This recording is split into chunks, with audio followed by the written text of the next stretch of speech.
Hello, this is Governor Arnold Schwarzenegger with another California report. Nothing is more important to our future than the education of our children. Today's kids are tomorrow's leaders. And as adults, it is our job to give them the tools to succeed. Now, I always tell the kids, I said, you are responsible for doing your homework and for studying and do your math, your writing, your arithmetic, and all of those things. That's your responsibility. But ours is to give you great teachers. And decades of research shows that nothing is more crucial to a great education than great teachers. Yet right now, there's a terrible state law that prevents some of our kids from getting the very best and the brightest teachers. This law says that even if a teacher is effective, loved by the students, and a superstar, none of that matters when layoffs are happening. The only thing that matters is seniority. The last hired must be the first fired. And as the LA Times said, schools have no choice but to ignore teacher quality. Now think about that, to ignore teacher quality, only because of this crazy state law. To show how absurd this is, last year and again this year, several teachers of the year received layoff notices. Teachers of the year, these are the best of the best. Compare that to the private sector.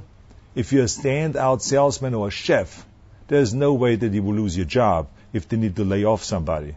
It's the worst performers that will lose the jobs first, but not an award-winning chef or salesman. Now what's worse, since most new teachers get assigned to a low-income school, this law is most damaging to our most vulnerable students. This week, for instance, I visited Markham Middle School in Los Angeles. Last year, that school lost half of its teaching staff. And meanwhile, other schools in nicer areas lost no staff at all. Now, does that make sense? You get punished as a kid when you grow up in a low-income area and when you go to a low-income school? I mean, this is not fair. I will not stand quietly at the sideline and allow this injustice to continue. The ACLU has filed a lawsuit to fix this broken system. And you know something?